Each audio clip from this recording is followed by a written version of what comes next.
Hey guys, what's going on? My name is Tylearn, and today we're going to be continuing What If Naruto Prevented Kurama Earlier Remastered by it making the second installment. And before we go on with this video, I want to say that this will probably be the last part because, well, the story is really almost at the end of Shippuden, like more than halfway through. So, yeah. With that being said, we're going to be covering what would happen with the rest of Shippuden. And with that being said, let's get right into the video.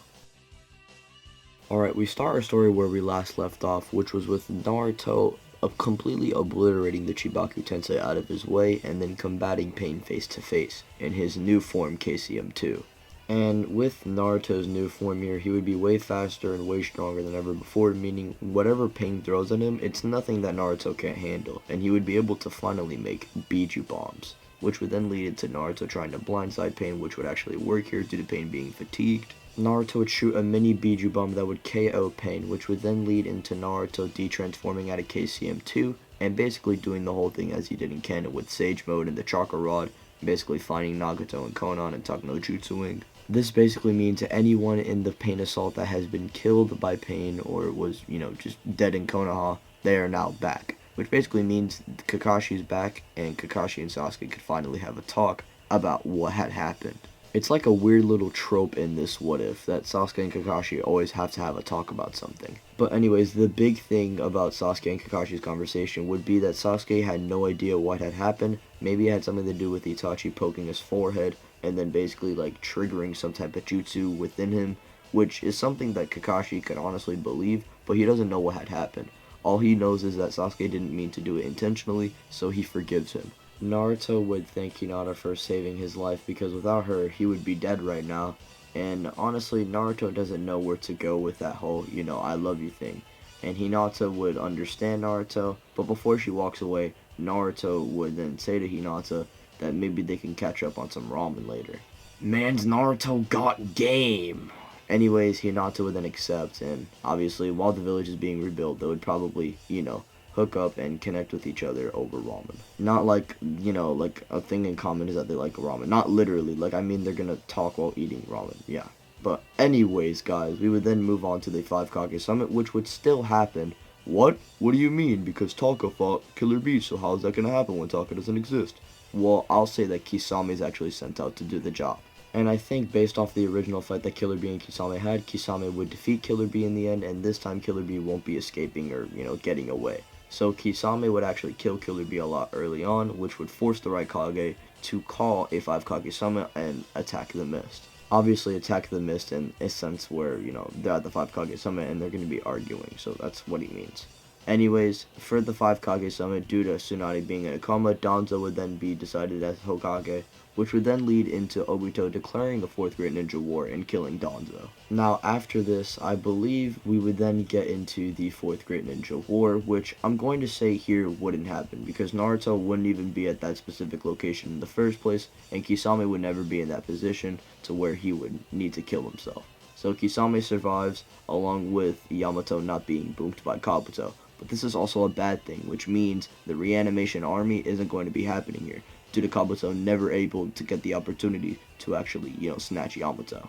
Which basically means the army is going to be composed of Kabuto with Orochimaru absorbed, Obito, and Kisame, and an army of white Zetsus and black Zetsu himself. So that's pretty much it. Now, although they have less of an army, they still have heavy hitters on the team like Kisame and Obito to basically wipe out the majority of the Shinobi Alliance. And if you guys are wondering about Sasuke, what about Sasuke? I think Sasuke here would actually try and block Naruto away from going out to fight. And I think here this would then lead into Naruto and Sasuke getting into an argument, as Naruto is someone who wants to leave the village with good intent, while Sasuke got to leave the village with bad intent. After Naruto brings that up, Sasuke activates his Sharingan and says that there's a lot more context behind to what he had just said, and Sasuke is now warning Naruto a second time to step back, or else they're gonna have to fight. Naruto, hearing this, would just activate his Sage Mode and prepare battle with Sasuke, dodging every single attack that Sasuke throws at him, and even counteracting pretty easily. The reason why is because Sasuke at this point hasn't even fully unlocked his MS yet, like he hasn't even mastered it at all, which would basically mean Naruto just has such a power advantage over Sasuke. At this point, Sasuke has been defeated by Naruto and he goes out to try and leave to fight in the war, but the Raikage and Tsunade stop him. And Naruto here with KCM2 would just body the Raikage and then be able to go through the war.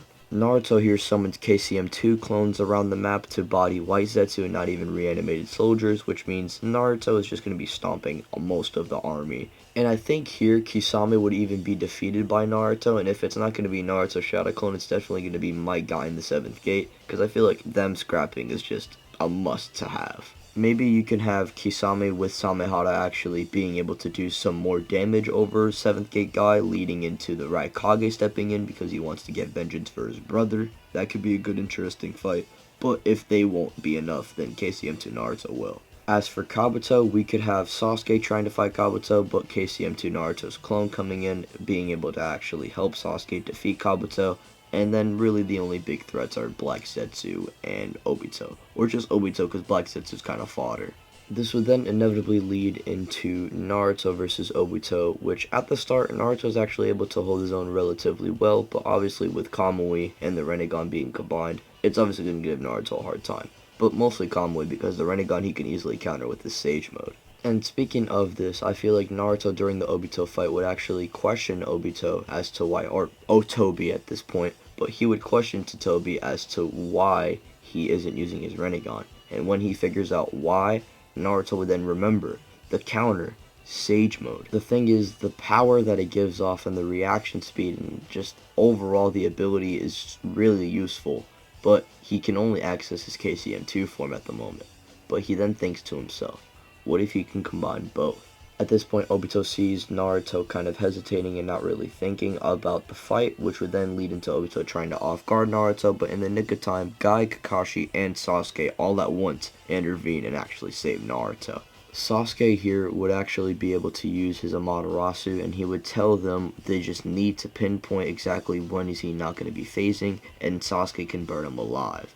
At that point, Naruto would then say that they can actually work together, and Naruto can add in the Rasen Shuriken with the Amaterasu. Now, because this fight is basically going to be the exact same as in canon, just with Sasuke replacing Killer Bee, Kakashi would inevitably figure out about how him and Obito are connected in the same space. Or Tobi, my bad.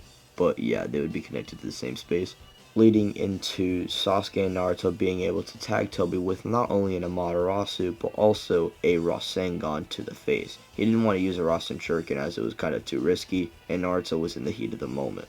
Now, Obito's mask would be broken, and this would then reveal Obito himself, but he would be simultaneously being burned alive by Sasuke. This would then lead into Kakashi kind of being hesitant at this point because he doesn't know whether or not he should Kamui the flames away. At that point, Obito then uses Kamui once again, and he manages to phase through the flames. Now here, I can honestly see Obito just trying to adapt back and trying to bounce back from his loss there, but I feel like Kakashi, due to him knowing that he and Obito are connected, I think it's just going to be an easy win for the heroes here. I don't think Obito can beat them when they literally have figured out Obito's weakness, and with the Amaterasu, it's just going to be a pretty easy win. And honestly, you can have a way for Naruto and Sasuke to just instantly kill Obito. Who knows, maybe you can have Kakashi and Obito just negging each other's Kamui, which would then lead into them having a 1v1, both of them stalemating, and then Sasuke and Naruto going in for the finisher with Obito. While Guy would open up the 7th gate and grab Kakashi and move over towards a medical center where Kakashi would get his wounds treated and he would actually be revealed to be fine. And he would keep a Sharingan this time post the war arc. But yeah, guys, I think inevitably Obito would die here, and he wouldn't have any way to really get Naruto's chakra, so no Ten Tails. And honestly, with Obito being negged, I think Black Zetsu would inevitably die as well. His dream of, reviving Kaguya and being Kaguya's vessel would be gone, and the White Zetsu army would eventually be killed. And with that being said, this would then conclude this series and this part of the What If. So what did you guys think of this What If? Did you guys like it? Did you guys hate it? Let me know down below. I know the series kind of ended a little weirdly, but yeah, honestly, I think starting it at like the beginning of Shippuden was just a bad idea. But if you guys want me to do if Naruto befriended Kurama as a kid, let me know down below. I probably won't do the What If as my boy Chunky Jamar has already done it, and you guys can go look that up for yourselves. But be sure to like the video, guys, if you did enjoy this part. And if you guys do want to suggest me some what ifs, comment down below and share with your friends. Be sure to also subscribe and hit the notification bell. That way you are notified and updated every time I upload. And be sure to follow me on Twitter and join the Discord. My name is Tylearn. I'm going to catch you guys later in the next video. Peace out. Bye.